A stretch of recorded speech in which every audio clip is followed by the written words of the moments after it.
ઓમ ગણેશ હર હર મહાદેવ।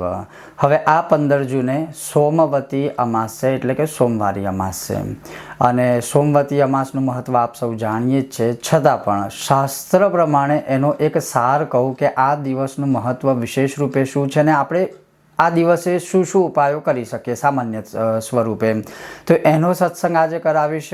અને એનાથી વિશેષ જેમ કે કહું કે પુરુષોત્તમ માસ એની અમાવસ્યા અને સોમવતી અમાવસ્યા આ બે જે યોગ બની રહ્યા છે ખૂબ જ ઉત્તમ છે। એટલે આજે હું તમને શાસ્ત્ર પ્રમાણે જે હું શ્રવણ કરાવીશ, જણાવીશ એ જરૂર તમારાથી જેટલું બની શકે કે થઈ શકે એટલું કરવાનો પ્રયત્ન કરજો। જો તમને આ સત્સંગ વિષય વિડીયો પસંદ આવે તો લાઈક કરજો, શેર કરજો અને ચેનલ પર નવા છો તો સબસ્ક્રાઈબ અવશ્ય કરજો। તો ચાલો સત્સંગ શરૂ કરીએ। સૌપ્રથમ આપ સૌને આ પુરુષોત્તમ મહિનાની સોમવતી અમાવસ્યા અને પુરુષોત્તમ મહિનાની અમાવસ્યાની શુભેચ્છાઓ। હવે સૌથી પહેલું આ તિથિના દેવતા કોણ છે? તો જ્યોતિષશાસ્ત્ર પ્રમાણે ખબર છે કે આ તિથિના દેવતા છે એ પિતૃ છે અને પિતૃઓની પૂજા કે પિતૃઓનું સ્તોત્ર કે પિતૃઓનું સ્મરણ કે પિતૃઓ માટે કોઈ પણ કાર્ય અવશ્ય અમાવસ્યાએ કરવું જ જોઈએ, જેથી કરીને જો પિતૃ તૃપ્ત હશે તો પરિવારને એ તૃપ્ત રાખશે। એટલે સૌથી પહેલાં આ દિવસે જે છે એ પિતૃઓ માટે કોઈના કોઈ સત્કર્મ કે શુભ કર્મ કે દાન આદિ અવશ્ય કરવું જોઈએ અથવા તો કરાવવું જોઈએ।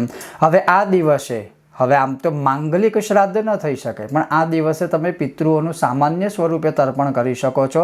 જો તમને જાતે આવડે તો જાતે કરો, ના આવડે તો કોઈ વિદ્વાન બ્રાહ્મણોને બોલાવી અને તમે પિતૃઓ માટે તર્પણ કરી અથવા તો કરાવી શકો છો।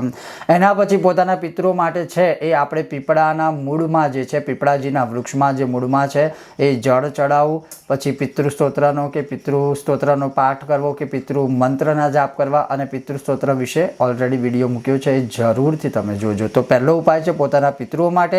બીજું કે આ દિવસે શિવજીની પૂજા કે અભિષેકનું મહત્વ પણ ધ્યાનથી શ્રવણ કરો।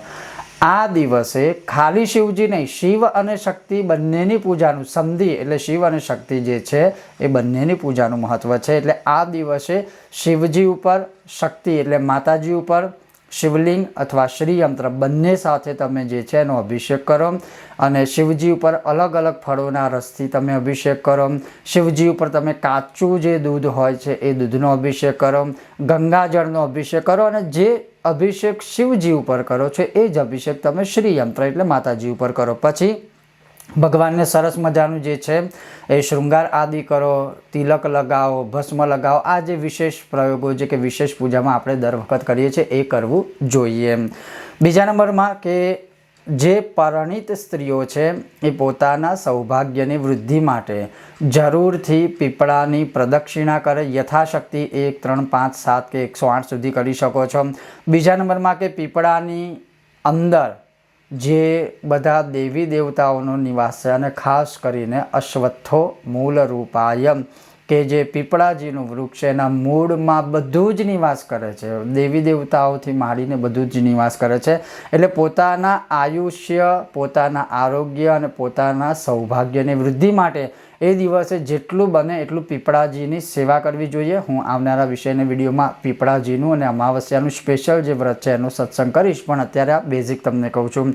પછી આ દિવસે એટલે કે સોમવતી અમાવસ્યા પ્લસ પુરુષોત્તમ માસનો છેલ્લો દિવસ અને અમાવસ્યા, આ દિવસે તીર્થોમાં તો સ્નાન મનુષ્યોએ ગમે તે પ્રયત્ન કરીને કરવું જોઈએ અને ના થઈ શકે તો પછી જ્યારે આપણે સવારે સ્નાન કરીએ છીએ ત્યારે ગંગા આદિ બધા તીર્થોનું સ્મરણ કરવું અને જળની અંદર જે છે એ સફેદ અથવા કાળા તલ થોડા પધરાવા, સાથે આમળાનું ચૂર્ણ પધરાવું અને પછી સવારે સ્નાન કરવું। આટલું કરવા માત્રથી જે છે મનુષ્ય કાયાથી થયેલા પાપોથી મુક્ત થશે અને જે આ સોમવતી અમાવસ્યા છે એનું ઉત્તમ ફળ પ્રાપ્ત થશે। બીજા નંબરમાં આ સોમવતી અમાવસ્યાએ ગરીબોની સેવા કરો, ગરીબોને તમે દાન કરો, જે જરૂરતમંદ લોકો હોય, જરૂરિયાતવાળા લોકો, એ લોકોને દાન કરો।